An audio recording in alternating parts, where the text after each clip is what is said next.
Red is the highest level color code in Jeff Cooper's model. Some people today add black. People like to modify things, but I don't think it's necessary.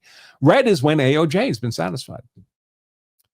And that's when the attack on you is initiated, or it's imminently about to occur, right? You don't have to wait to get stabbed or punched or shot before you can defend yourself. You're allowed to defend yourself against the threat that's about to happen, immediately about to happen. It can't be a past threat or future threat that you're speculating about. It's a threat that's apparently about to happen. The drawn fist, the presented knife, from someone who just threatened that they're going to kill you.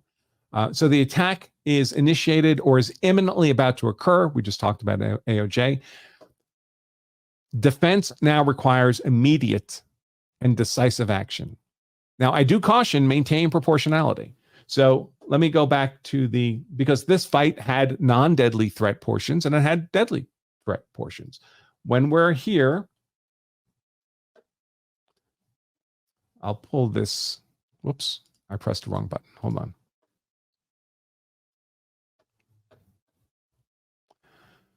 When we're here, the verbal confrontation has begun. The killer is advancing on the couple. All we know now is that there's a non-deadly force threat, right? There's no knife out yet, but there is a threat.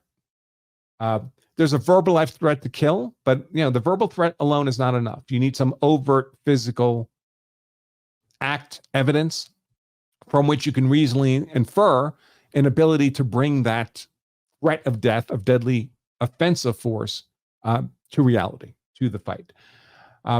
But there are points here where, like the first slap to the face, right there. Is that red, at least in the non-deadly force context? The attack's initiated, right? You may wonder whether you'd be privileged to use deadly defensive force at this moment, but surely you can use non-deadly defensive force. Where was this guy's pepper spray? Now would have been a good time to use pepper spray. Actually, earlier would have been a good time too, but certainly by now, it's no longer a question whether or not you're going to be a victim of physical attack. You're the victim of physical attack. There may be some ambiguity around the intensity of the attack, whether it's escalated to deadly force, but certainly it's non-deadly force. And you can use non-deadly force to defend yourself. Where's the clinch and the takedown here? Well, of course, there is none because this guy doesn't know jiu-jitsu. But if he did, that would have been a reasonable thing to do under these circumstances. Or something like pepper spray, or something like a taser, or if he knew how to box, which obviously he doesn't, something more than just this feeble chill shoulder shove while you're backing up. So you can hit red in a non-deadly force context, and then you should be fighting in a non-deadly force manner, non-deadly defensive force manner. Here, of course, we also hit red in the deadly force context.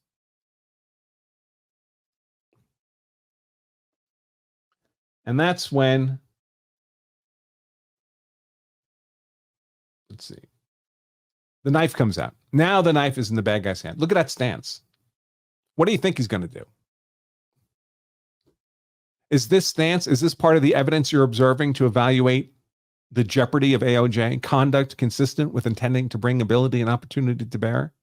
Yeah. So now we're in red in a deadly force context. And what degree of defensive force can you use if you're facing an imminent deadly force threat? Well, you can use deadly defensive force. If this were me, and we pretend I was in a place where I'm lawfully permitted to carry the gun I carry every day, the moment I see that guy's hand go into his pocket after he's put hands on me, my hand is at least on my gun, and that gun is probably drawn. And the moment that hand comes out with a weapon in it, that guy's shot a lot at this proximity. Because I carry a 9. 9's not a very good stopper. Very convenient to carry, but not a very good stopper. And plenty of people get stabbed by someone they shot. I mean, law enforcement gets killed by people they've mortally wounded with gunfire. And that bad guy stays alive long enough to kill cops, sometimes a bunch of cops. So yeah, the moment that knife becomes apparent, any weapon in that hand becomes apparent, this guy's getting shot a lot. And hopefully that would resolve the confrontation in a way consistent with my safety. Tragic for him, But he made those calls to present that degree of threat. Of course, this guy doesn't have a gun. Almost certainly would not be permitted to have a gun in Bed-Stuy, Brooklyn, New York, even if he tried to get one because of the fascist nature of the gun control laws in New York. Is that another reason not to be in Bed-Stuy at 4 a.m.? Because you know if you are attacked, you'd have no means to defend yourself against a knife, for example. Of course, the corollary of that is if you feel like you're in a place where you need to have a gun, is that a good indication? That's a stupid place to be. It is. All right. So red in the deadly force context, I do caution that the gun you carry is rarely the answer. I've carried a gun every day of my adult life, 35 plus years now, and I've never needed to draw it. So it's rarely the answer. Unfortunately, when a gun is the answer, like here, it's generally the only answer that's going to suffice to secure your safety. Even if he had a knife here, this defender, that just means everyone gets cut up.